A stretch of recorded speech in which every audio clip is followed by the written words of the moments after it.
এমন অনেকেই আছো যারা ভাবো যে আমি শুধুমাত্র সারাদিন ফোন দেখি বা ভিডিও বানাই। যাই হোক, হ্যাঁ আমি ভিডিও বানাই, সে তো অবশ্যই। Hello everyone, welcome back to my channel. Hi, আমি পূজা। তো তোমাদের সবাইকে আমার চ্যানেলে স্বাগত জানাই।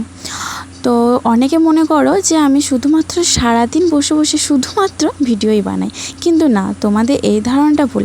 আমি ভিডিও বানাই ঠিকই, তার মানে এটা নয় যে আমি কোনো সাংসারিক কাজ করি না, বা আমার কোনো রকম সারাদিনে কোনো কাজকর্ম নেই, বা আমি বাচ্চা সামলাই না, বাচ্চা দেখি না, বাচ্চার খেয়াল রাখি না, শুধুমাত্র ভিডিওই বানাই। এই কথাটা অনেকেই বলো, আমাকে সামনাসামনি বলো, অনেকে পিছনেও বলো, অনেকে সামনাসামনি হেসেও বলো, বেশ তো ভিডিও বানায়, সারাদিন তো ভিডিওই বানাও, আবার কি করো, এরকমও অনেকে বলো। তো তাদের উদ্দেশ্যে বলছি, দেখো আমি ভিডিও বানাই তার মানে এটা নয় যে শুধুমাত্র সারাদিন আমি ভিডিওই বানাই। আর একটা কথা বলি, তোমরা আশা করি আমার বাড়ির কাজকর্মগুলো এসে করে দিয়ে যাও না, বা আমার বাচ্চার দেখভাল তোমরা করো না।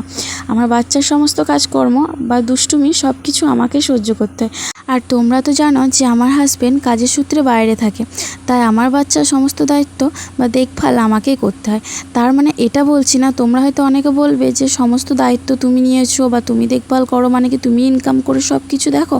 না, আমি সেটা বলছি না, ইনকাম হয়তো আমি করি না, কিন্তু দেখো আমি একটা কথা বলি যে আমার হাজব্যান্ড ইনকাম করে আমাকে টাকা পাঠিয়ে দেয়, এর মানে এটা নয় যে আমার বাচ্চার সমস্ত দায়িত্ব তার নেওয়া হয়ে গেছে, ঠিক আছে। দেখো যাদের হাজব্যান্ড বাড়িতে থাকে তাদের হাজব্যান্ড কিছুটা হলেও বাচ্চার উপর দায়িত্ব কর্তব্য পালন করতে পারে, কিন্তু আমার হাজব্যান্ড সেটা চাইলেও পারে না, কারণ তাকে কাজের সূত্রে বাইরে থাকতে হয়। বাইরে না থাকলে আমাদের পেট চলবে না, বাচ্চার দায়িত্বও সে নিতে পারবে না, সেই কারণে হয়তো তাকে বাইরে থাকতে হয়েছে।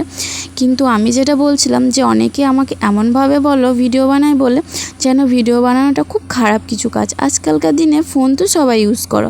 তো দেখো আমি একটা কথা বলি যে একটা স্মার্টফোনের ভালো দিক খারাপ দিক দুটোই আছে, ঠিক আছে। এবার কে কীভাবে ইউজ করবে সেটা তো তার ব্যাপার, তুমি ভালো দিক ইউজ করবে না খারাপ দিক ইউজ করবে সেটা তোমার ব্যাপার। তো আমি যেটা বলতে চাইছি যে ভিডিওরও ভালো দিক খারাপ দিক দুটোই আছে। সোশ্যাল মিডিয়ায় কাজ করা মানে যে খারাপ কোনো কিছু ব্যাপার সেটা নয়। ভালো দিকে কাজ করব না খারাপ দিকে কাজ করব, তো সেটা অবশ্যই আমার পার্সোনাল ব্যাপার। এবার যে খারাপ দিকে কাজ করছে সেটা তার ব্যাপার। আর আমার ভিডিও যদি তোমাদের দেখতে ভালো না লাগে তাহলে দেখো না, বাট বাইরে থেকে কোনো রকম উল্টোপাল্টা কমেন্ট কিন্তু করবে না, ঠিক আছে। আমি বাড়ির কাজকর্ম করি না করি সেটা তো তোমরা দেখতে আসো না, তাই প্লিজ তোমাদের থেকে এরকম কোনো কমেন্ট আমি আশা করি না।